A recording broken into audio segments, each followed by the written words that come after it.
Hi, everybody. Along with Adam Lauridsen, I'm Ravi Kapur. Welcome to Game 4 of the NBA Finals. We thought it could be a coronation for the Warriors, who were looking for a record 16 straight postseason victory. It was not meant to be, as the Cleveland Cavaliers blitzed the Warriors all night, setting an NBA Finals record, 24 three-pointers, led by Kyrie Irving, who scored 40 tonight. The Cavaliers look like the team the Warriors expected to face back in Game 1. The NBA record for three-pointers felt like it tonight. Every single time the Warriors seemed to gain any traction, Cleveland answered with a three. The Warriors' defense was part of the problem. They were giving them a lot of open looks, but the Cavaliers also had a tremendous night from the field. Cavaliers scored 49 points in the first quarter. 49 points. I mean, there were stats going around at halftime showing previous NBA Finals games from a decade ago where the halftime score, which was like 86-68.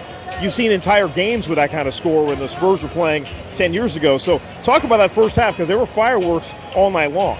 This was the Cleveland team that we had seen earlier in the playoffs, with a dominant offense, the ability to get going, move the ball, and have tremendous runs. The Warriors' defense had stopped them up to this point, but Cleveland got out tonight. They felt comfortable, they were dominant, they were physical, they had control of the ball game from start to finish. In Game 3, the Cavs got J.R. Smith off early, and tonight he performed very well, hitting a slew of threes.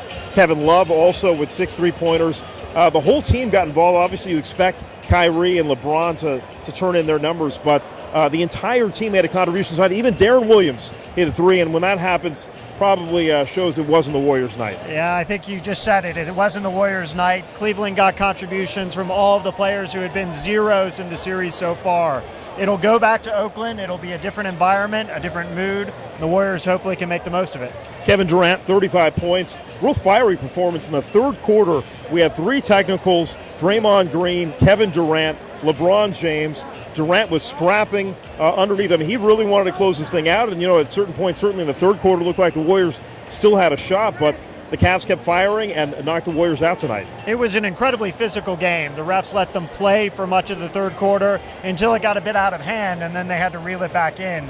I don't think we're going to see that level of physicality in Oakland in Game 5. Let's talk about Draymond for a minute, because his emotions are really the Kickstarter for this team, but boy, did he get in trouble at different points in the game, which could have cost the Warriors a lot tonight.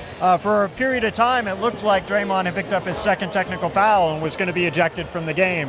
The refs reversed it, or said that an earlier one was reversed, so he wasn't gone. But Draymond needs to be more careful. He plays with passion. It's a huge part of who the Warriors are, but he's too important to this team to get ejected in a finals game, in a closeout game, when he could be decisive.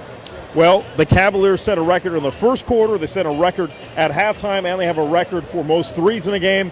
Can they do the same thing in Game 5 in Oakland? I'd be surprised. Although we said that we didn't think the Cavs were going to have the offensive game that they did in Game 3, and they managed to top it. So it's still a series. This is a very hard Cavs team to beat. We'll have to see on Monday if the Warriors defense can rebound and finally get back to playing their type of basketball. If you're Steve Kerr, what do you do to fix the mistakes? Obviously, keep these guys off the three, I think, would be the number one thing to do. I think you have to tighten up the defensive rotations. You have to match the physicality of Cleveland. You have to be ready to run through the screens, and you have to keep your composure and focus. Tell us briefly about how the rotation got out of whack in the first quarter. They went to the death lineup pretty soon, which was surprising. There were a lot of touch fouls. There was a lot of shooting by Cleveland, open shots. When that happens, Kerr usually likes to go to his faster switching lineup on defense. That's the death lineup. Unfortunately, they were unable to stem the flood by Cleveland. Well, I, for one, would like to see Patrick McCaw play a little bit more. He had a nice three, and actually, I think he can play some defense on this squad, and we'll see if the Cavaliers can come out firing, because this is the kind of series we expected, and we got it tonight. Cleveland's going to win on their offense. They're going to need to outscore the Warriors. They certainly did that tonight. We'll see if they can do it again in Game 5. All right, well, we have a series. It's 3-1. I don't want to go there, but certainly the Warriors a year ago, recall what 3-1 means. It would be a real historic set of victories if the Cavaliers can reel off 4 in a row, but it's one game at a time for now.